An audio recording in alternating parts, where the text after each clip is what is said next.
네, 예레미야애가 함께 묵상하고 있습니다. 오늘은 3장 55절에서 66절까지의 말씀입니다.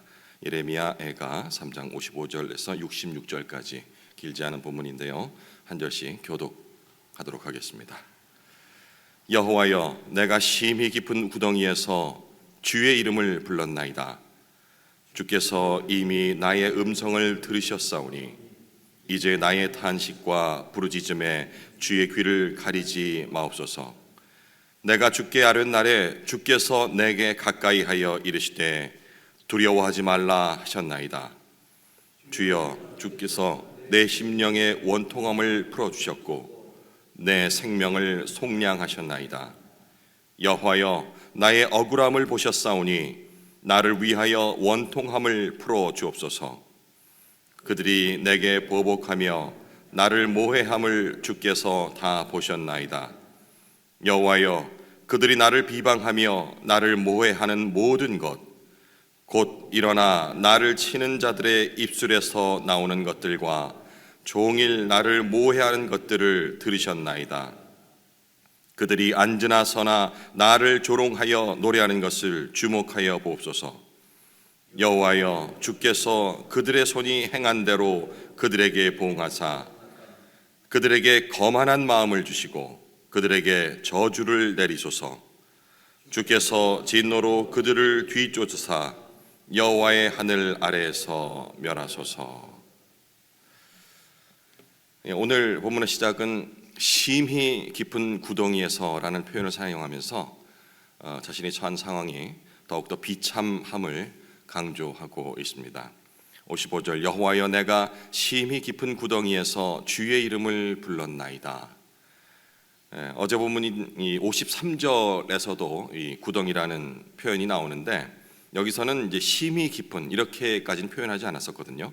그들이 내 생명을 끊으려고 나를 구덩이에 넣고 그 위에 돌을 던지며라고 기록을 했는데 두 절이 지난 이 상황에서 자신의 상황이 더욱더 비참해졌다는 것을 이 구덩이를 심히 깊은 구덩이라고 표현을 하면서 상황이 점점 더 어려워졌다는 것을 기록을 하고 있습니다. 곧 이어서 당신이 나의 목소리를 들으셨다라고 말하면서 나의 탄식과 부르짖음에 당신의 귀를 가리지 마옵소서라고 기록을 하죠. 그런 다음에 내가 당신께 부르짖은 날에 당신은 가까이 오셨고 당신은 두려워 말라라고 이렇게 말씀하셨다라고 기록을 합니다. 57절인데요. 내가 주께 아뢰는 날에 주께서 내게 가까이 하여 이르시되 두려워하지 말라 하셨나이다. 이 두려워하지 말라는 표현이 우리 신앙생활하는 우리에게는 큰 힘이 되기도 하고, 그리고 이게 자주 듣다 보니까 그냥 그 일반적인 표현의 일부로 인식되는 경우들이 좀 많이 있습니다. 왠고하니 내가 직접 어려움을 겪지 않고 주위의 사람들이 겪고 있을 적에 두려워하지 마십시오, 주께서 힘을 주실 겁니다 라는 위로 차원에서 얘기를 하다 보니 이 두려워하지 말라는 말에 그 위력을 체감하지 못하는 경우도 좀 있거든요. 만약에 내가 지금 이 예레미야 애가를 기록한 예레미야 선지자라고 가정을 하시고, 그리고 이 선지자, 그리고 이스라엘이 처한 그 상황에 지금 심히 깊은 구덩이라고 했는데 바벨론 포로로 들어가 있는 상황을 생각하는 겁니다. 저는 전쟁을 직접 겪어보지 못한 세대이기 때문에 간접적일 수밖에 없습니다. 그럼에도 불구하고 간접적으로라도 그 전쟁 상황을 떠올리면서 내가 그 가운데 있다라고 생각했을 적에 정말 지푸라기라도 잡고 싶은 심정, 주위에 뭐라도 어디가 좀 더 안전하대, 뭐 이런 얘기만 듣더라도 거기에 신라 같은 희망을 가지고 모든 것을 걸고 어차피 여기서 전쟁통에 죽으나 그 희망을 쫓아서 가다가 죽으나 이런 마음이라 한다면 그 한마디 한마디가 예사로 들릴 수가 없거든요. 그런 상황에 몰입을 해서 이 지금 기록자가 내가 주께 부르짖었을 적에 즉각적으로 두려워 말라라는 응답을 주셨다고 생각한다면 이 말씀은 곧 죽을 내 형편을 바라보면서도 희망을 갖게 하는 아주 깊은 울림이 있는 말입니다. 이런 간절함으로 예레미야가 하나님께 부르짖자 놀랍게도 구원 요청을 위한 그런 탄원에 하나님께서 지체 없이 즉각적으로 응답을 하신 겁니다. 예레미야가에서 두려워하지 말라라는 표현이, 그러니까 하나님의 이런 직접적인 응답의 메시지가 기록된 곳은 이 구절 한 구절밖에 없어요. 그러면 그때마다 이렇게 응답을 하셨다 한다면 어쩌면은 또 다른 느낌일 수도 있는데, 지금 예레미야가 이 5장까지 있는 내용 거의 다가 탄원이거든요. 정말 이 깊은 수렁에서 건져 주십사, 우리 민족을 구원해 주십시오, 우리 형편이 이렇습니다 라는 그런 간절함 속에서 전체의 이 탄원 중에서 오늘 이 구절 한 구절이 하나님께서 그에게 직접적으로 응답하신 두려워 말라라는 한 구절밖에 기록이 되어 있지 않습니다. 하지만 이 한 구절로 모든 것이 이 구원을 요청하는 자를 안심시키기에 그냥 충분한 말씀이 아닐까 싶습니다. 예레미야는 이 각 장마다 그 말하는 일을, 화자를 사람으로 의인화해서 표현하는데, 딸이라고 어느 장에서는 이제 자신이 딸인 것처럼 이렇게도 표현하고, 어느 장에서는 그냥 여인. 오늘 여기는 남자로 자신을 표현을 하고 있어요. 이 남자는 자기의 탄원에 하나님이 어떤 방식으로 구원했는지 이어지는 58절에 기록을 하고 있습니다.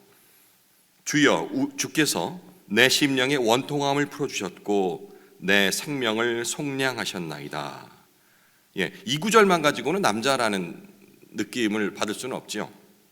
그런데 이제 이 구약은 히브리어로 기록이 되어 있다고 말씀을 드렸지 않습니까? 그 히브리어 원문에 보면은 이 시작을 그는이라는 그런 3인칭 남자 단수, 남성형 단수 글자로 시작을 하고 있어요. 우리말로 번역하다 보면은 이게 어순이 좀 바뀌게 되는데, 히브리어 원문에는 그는이라는 말로 시작을 하고 있거든요.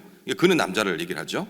직역을 하자면은 그는 주님을 부르며 내 심령의 원통함을 해결해 주시고 내 생명을 속량하셨다라고 한다. 이렇게 히브리어는 기록이 되어 있어요. 여기에 속량하셨다, 속량했다라는 이 말 자주 설명을 드렸습니다. 자기의 목숨과 삶을 위해 주님이 비용을 들여서, 대가를 들여서 구원하셨다라는 얘기죠. 이 구속하다, 속량하다라는 이런 동사는 구약의 다양한 그런 그 문맥에서 사용이 되는데, 예컨대 어떤 사람이 빚으로 인해서 노예가 된 경우 그의 형제가 몸값을 치르고 그를 노예에서 해방시켜주는, 이것을 속량한다라고 이 속량했다라고 표현한다고 말씀을 드렸지 않습니까? 또 다른 말로는 구속하다. 이 상황을 우리 그 출애굽 상황을 한번 대입해서 생각을 해보자고요. 이집트에서, 애굽에서 이스라엘 백성이 노예 신분으로 비참한 삶을 살고 있을 때 바로 여호와 하나님이 그들을 속량하셨습니다. 그래서 출애굽을 시키는 거잖아요, 그죠? 노예의 신분에서 해방시켜서 자유인이 되며 하나님의 백성으로 삼아 불러주시는 것, 이게 바로 그 상황을 이렇게 비교해서 생각할 수 있는 상황이 되겠습니다. 이 앞서서 그 원통함을 해결해 주셨다는 표현도 기록이 되어 있습니다. 이 원통함을 해결해 주셨다는 표현은 하나님께서 억울함을 변호해 주는, 마치 지금의 상황에서 비유를 해보자면 변호사, 이런 느낌의, 하나님을 마치 변호사인 것처럼 원통함을 해결해 달라라고 부탁하는 그런 표현이 등장을 합니다. 잠언에도 이 하나님을 표현할 적에 하나님이 과부와 고아를 비롯해 약한 자들의 억울함을 풀어주시는 분이라고 이렇게 표현을 하거든요. 이 역시 바로 변호사적인 그런 역할들, 하나님의 여러 역할 중에서 이 역할들을 강조하고 있는 말입니다. 실제로 우리 이스라엘 역사 속에서 하나님은 이스라엘을 노예 신분에서 구속하는, 속량하는 과정에서 이집트에 있던, 애굽에 있던 장자와 군사들을 모조리 죽임으로 그 대가를 치르게 하죠. 이 자기의 억울함을 헤아리신 주님이 정당한 방식으로 다시 한번 해결해 주시기를, 자신의 원통함을, 여기서는 이제 남자라고 표현을 했는데 이 남자의 원통함을 풀어 주십시오라고 얘기를 하는 겁니다.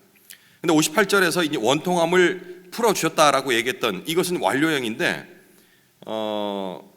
이 완료형이라는 것은 제 생각엔 그래요.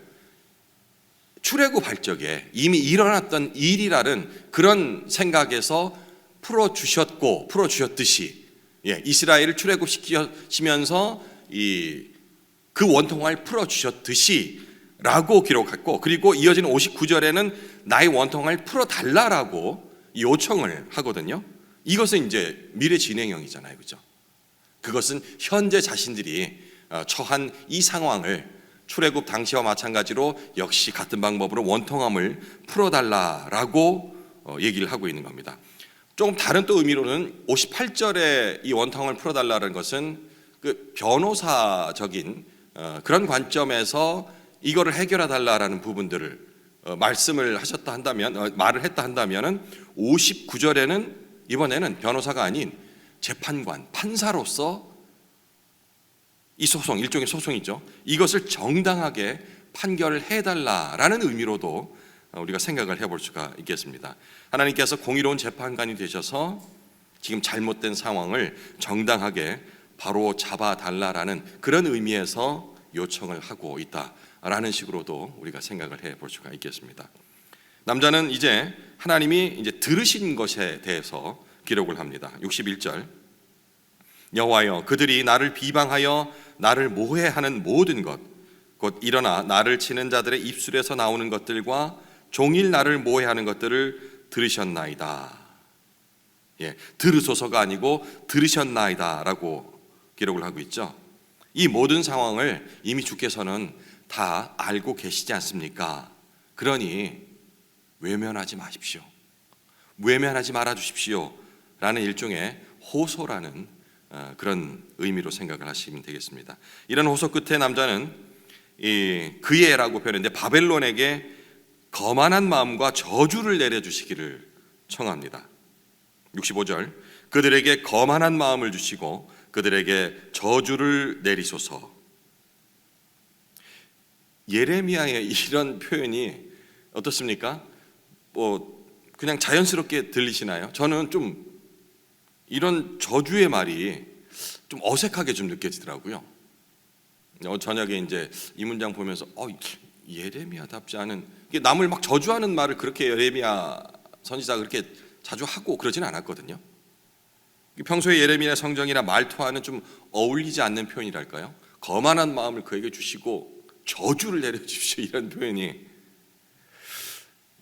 왜 이런 의미는 뭘까? 너무 지금 이제 고통스러우니까 인간적인 그런 모습이 이제 탁 드러나면서 왜 지렁이도 밟으면 꿈틀한다듯이 그런 극한에 처해지면서 이런 격한 말을 사용한 것일까? 라는 생각도 해보고, 그러면서 이제 제가 문득 저의 짧은 간증인데 군 생활이 생각이 나더라고요. 제가 이제 그 상병 때 해병대 그 제주방어 사령부 그 사령관 전령으로 차출이 돼서 그곳에서 이제 제대할 때까지 군 생활을 하게 됐어요. 사령관이 거주하는 공관이라고 그래요. 잔디밭도 있고 해병대 사령관이니까 별이 2개니까 굉장히 이제 좀 잘 가꿔져 있어요.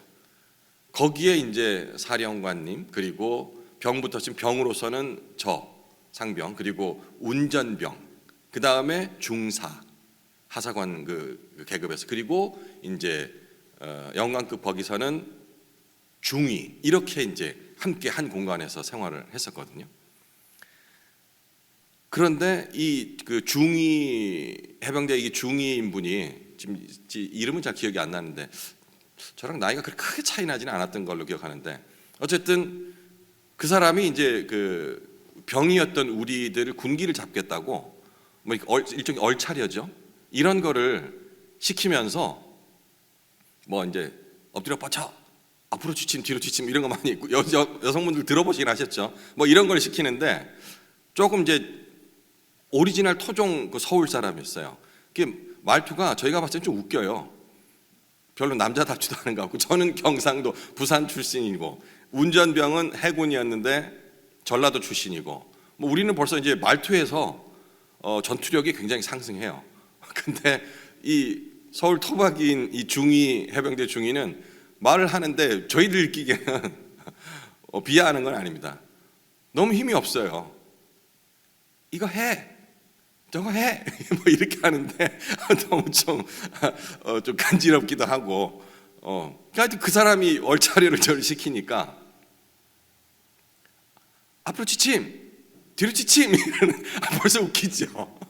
거기다가 저희가 이제 하면서도 별로 이렇게 뭐 무섭지도 않아요. 뭐 많이 해주지 뭐 이러면서 하는데, 나중에 이제 저희가 좀 꾸물렁꾸물렁 거리니까 이제 뭐 욕을 하는 거예요. 뭐 야 이 새끼야 이러는데 욕같이 들립니까? 그래서 저희가 막 키득키득 웃었어요. 뭐 욕을 하거나 뭘 하면 겁을 주려고 하면 우리가 겁을 먹어야 되는데, 한마디 한마디가 그 자신의 아이덴티티랑 어울리지가 않으니까 뭐 세게 욕한다고 하는데 욕 같지도 않고, 그냥 막 뭐 나중에 뭐 뺨도 때리고 하는데 저희가 맞으면서도 웃었어요. 너무 웃겨서. 이 생각이 나더라고요. 예레미야가 왜 갑자기 거만한 마음을 주시고 저주하여 주옵소서 하는데 뭔가 안 어울린다라는 느낌, 악에 받쳐 사는 거 뭐 그런 거 아닌 것 같은데 라는 생각이 들더라고요. 그러고서 그 구절을 자꾸 읽었어요. 읽다 보니까 이 말을 하고 있는 그 예레미야 머릿속에서 어떤 장면이 떠올랐던 것 같아요. 앞서 제가 출애굽 부분을 얘기를 했잖아요. 출애굽 당시에 여호와 하나님이 누구의 마음을 여기 거만하게 하옵소서 했는데 거만하게 하셨다는 표현이 등장을 해요. 혹시 누구의 마음을 거만하게 하셨는지 기억이 나십니까? 바로 왕. 계속해서 경고를 무시하고 그 마음이 굉장히 완고했어요. 그리고 또 그래 알았어 보내줄게, 그러니까 빨리 재앙을 없애줘 라고 해놓고는 금세 또 그게 해결되고 났더니 또 완고해지고 내가 언제 그런 약속을 했냐라는 식의 태도를 보였었거든요. 이때 제일 마지막에 이 마음을, 그런 마음을 갖고 있던, 완고한 마음을 갖고 있던 바로에게 여호와 하나님이 오히려 더 거만하게 하셨다라는 표현이 나와요. 제 생각에는 예레미야가 이 말을 할 적에 거만하게 저주하여 주시고 이게 아니고 자신의 탄원이라기보다는 그때 그 상황, 출애굽 당시 상황을 떠올렸던 것 같아요. 그래서 그와 똑같은 상황을 만들어 주십시오. 바벨론 그 침략자 맞죠? 예, 포로를 끌려오고 그들을 진공했던, 그들을 멸시하고 포로를 끌려온 그의 마음을 더욱더 거만하게 하셔서 벌받을 수 있을 상황, 그것을 만들어 주십시오. 출애굽도와 똑같은 그런 차원에서 자기와 어울리지 않는 이런 과격한 표현을 사용하지 않았을까라는 생각을 어제 저녁에 좀 했습니다. 이 끝이 어떻게 됩니까? 거만한 자의 끝은 바로 되돌릴 수 없는 파멸과 죽음의 운명을 맞이하지 않습니까? 바로가 그랬듯이 이 상황을 그들에게도 똑같이 내려주옵소서라는 표현인 것 같습니다. 어쨌든 이 중요한 것은 뭐 이런 표현 저런 표현을 떠나서 예레미야의 요청이 자신의 개인적인 그런 감정에 의한 요청이 아니라 그들이 행한 만큼만 정당하게 보응해 주십시오라는 이런 내용을 품고 있습니다. 반드시 하나님이 악행에 합당한 보복을 내려주시기를 바라는 그런 절실함의 표현이라고 이해를 할 수가 있는 것이죠. 우리가 성경에 나타난 그 역사와 그런 역사를 통한 그 사건들을 읽고 배우는 것은 그 역사를 통해서 하나님께서 현재를 살고 있는 우리에게 하시는 말씀을 듣기 위함입니다. 오늘 본문은 처한 이스라엘의 상태가 멸절되었다라고 할 만큼 삶의 막다른 그런 골짜기에서도 두려워 말라라고 응답해 주시는 하나님에 대해서 기록을 하고 있습니다. 현실은 변함이 없는데도 믿음의 눈으로 우리 주께서, 하나님께서 대신하여 싸워주심으로 원통함을 풀어주시고 생명을 살려주셨다고 고백하는 이런 믿음의 사람에 대해서 기록을 하고 있는 것입니다. 우리가 예수를 믿는다고 해서 고난이 우리를 피해가지 않는다는 사실은 우리가 들어서 알고 있고 또는 체험에서도 알고 있습니다. 하지만 이 성경을 이렇게 무시로 혹은 시간을 정해놓고 읽고 또 듣고 배움으로 하나님을 알게 된 사람은, 하나님의 뜻을 알게 된 사람은 고난을 나에게, 자신에게 주신 이유를 묵상할 수 있는 그런 지혜를 배운 사람입니다. 이제 남은 시간 자기 백성의 범죄와 패역함에 눈 감지 않으시고 심판의 오른손을 드신 여호와 하나님께서 원수 바벨론을 그냥 두실 리 없다고 믿는 그런 믿음과, 그리고 그날 그때는 자기 죄에서 돌이키고 끝까지 인내하며 소망을 버리지 않는 자기 백성의 구원의 날이 동시에 될 것임을 그런 확신하는 마음으로 남은 시간 묵상을 이어가시기 바라겠습니다.